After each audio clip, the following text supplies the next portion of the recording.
작자가 누구인지 알 수 없습니다.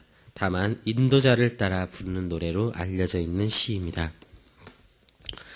이 시의 시인은 지금 1절부터 4절까지 온 땅이 하나님을 경배할 것을 요청하고 있습니다. 여기서 말하는 온 땅은 사람들을 포함한 온 세상 만물, 온 우주를 얘기합니다. 온 땅이 하나님께 즐거운 소리를 낼 것을, 그의 이름이 영광을 찬양하고 영화롭게 찬송할 것을 지금 요청하고 있습니다. 이 시인은 지금 이 온 땅이 하나님을 찬양할 것이 당연한 것을 말하면서 자연스럽게 5절부터 7절까지 이제 하나님이 이스라엘을 어떻게 이끌어내셨는지를 말하며 특별히 출애굽 때 홍해를 가르신 사건과 가나안 땅 때 가나안 땅을 정복하기 전 요단강을 건너게 하신 사건을 기억하게 하면서 하나님이 그 이스라엘을 어떻게 이끄셨는지를 찬양하라고 이스라엘에게 지금 요청하고 있습니다. 그 이스라엘이 그 모든 것을 감사하고 찬양할 것을 말하고 있다는 것입니다. 그래서 8절부터 12절은 이제 그 이스라엘을 이끌어내신 하나님을 바라보며 이제는 만민들이 하나님을 찬양할 것을, 감사할 것을 다시금 명령하고 있습니다. 여기서 만민이라고 하는 것은 이스라엘을 제외한 모든 이방인들을 뜻합니다. 지금 하나님은 이스라엘의 역사를 통해서 세상에 말하고 있는 것입니다. 하나님은 이스라엘을 보호하시고 이스라엘을 택하셨고 이스라엘을 보호하시고 인도하셨는데, 하나님이 그 이스라엘을 인도하셨던 것은 하나님이 이스라엘만을 위한 것이 아니라 그 작은 이스라엘을 통해서, 가장 작고 힘이 없던 그 이스라엘을 통해서 만민들이 하나님의 위대하심을 보게 하기 위한 목적이 있었다라는 것입니다. 그러므로 하나님은 이스라엘의 개인을, 그 나라를 위한 그 토속 신이 아니라 온 세상을 위한 하나님이었음을 이 구약에서부터 우리는 알 수가 있습니다. 그래서 8절을 보시죠. 만민들아, 우리 하나님을 송축하며 그의 찬양 소리를 들리게 할지어다. 만민들에게 선포하는 하나님에 대한 내용은 9절입니다. 그가 이 이스라엘의 영혼들을 살려두셨고 그들의 실족함을 허락하지 아니하는 주였다라는 것입니다. 하나님은 이스라엘을 지키셨습니다. 그들이 죄악 가운데 물론 빠져 있을 때 하나님은 잠시 그들을 내버려 두실 때도 있었지만 그들이 완전히 하나님께 실족하지 않도록 하나님은 그들을 지키셨습니다. 또한 하나님은 그들을 시험하셨습니다. 하나님이 그들을 시험하신 이유는 그 시험을 통해서 하나님에 대한 은혜가 더욱더 풍성하게 드러나게 하시기 위해서였다는 것을 말하고 있습니다. 결국 만민들은 이러한 이스라엘의 역사를 통해 이 구약의 역사를 통해서 하나님을 바라보고 하나님을 찬양하는 사람들이 돼야 한다는 것입니다. 그것이 바로 하나님께서 이스라엘을 보호하고 지키시고 시험하셨던 이유라는 것입니다. 그래서 13절부터 15절은 이제 한 사람의 예배자로서 하나님의 설 것을 각 개인들에게 요청하고 있습니다. 이 말씀을 듣는 자들, 이 말씀 듣는 예배자들에게 하나님은 하나님께 예배하는 자가 될 것을, 특별히 여기선 하나님께 제물을 드리는 그림으로 나타내고 있습니다. 지금 이 예배자들이 하나님께 제물을 드려야 하는 이유는, 하나님께 감사를 드려야 하는 이유는 지금 16절에서 20절에서 비로소 드러납니다. 그것은 하나님께서 우리의 기도를 들으시고 우리를 지키시고 보호하시는 하나님이시기 때문입니다.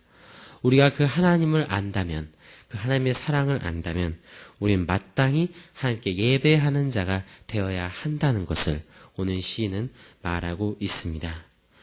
이 감사의 이유는 결국 하나님이 우리의 기도에 귀를 기울이시기 때문이며 우리를 죄악 가운데 지키셨기 때문이고 우리가 죄악을 품지 않도록 그렇게 내버려 두지 않으셨기 때문입니다.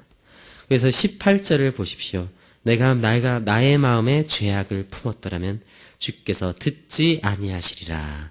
자, 이것은 우리가 얼핏 잘못 보면 마치 한글 번역은 우리가 죄악을 조금이라도 가지고 있으면 하나님께서 우리를 돕지 않으시고 보호하지 않으시고 기도를 듣지 않으신다. 이렇게 우리가 오해할 수 있으나 이것은 그러한 의미가 아닙니다. 특별히 여기서 죄악이라고 할 때 죄악은 하나님 앞에 욕되고 혐오스러운 것들을 말하는 것인데요.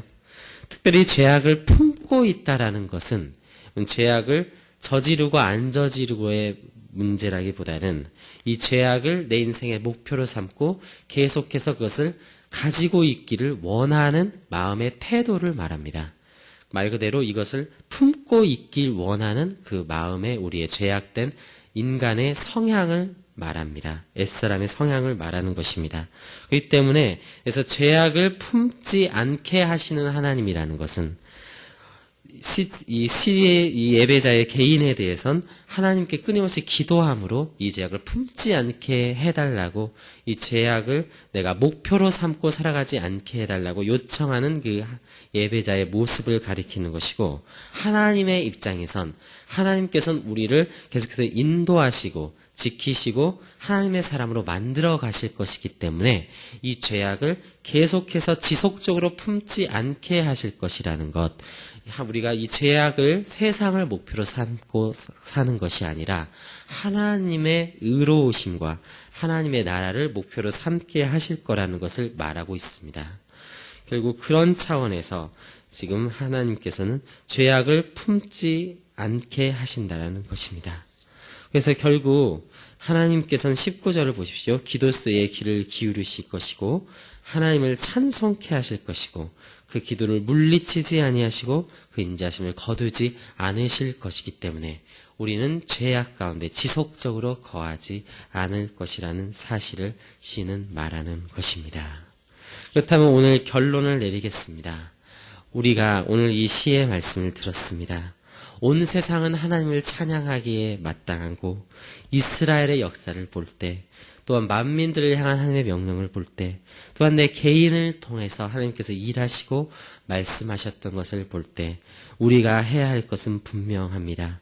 우리가 그 사랑을 깨닫고 그 하나님에 대한 두려움이 우리 가운데 있다면 우리는 하나님을 예배하는 자리에 있어야 하겠습니다. 또한 우리는 하나님을 두려워하는 자, 정말 우리의 영혼을 위하여 하나님께서 하신 일을 온 세상 가운데 선포하는 자리에 있어야 할 것입니다. 그것이 바로 16절의 고백입니다.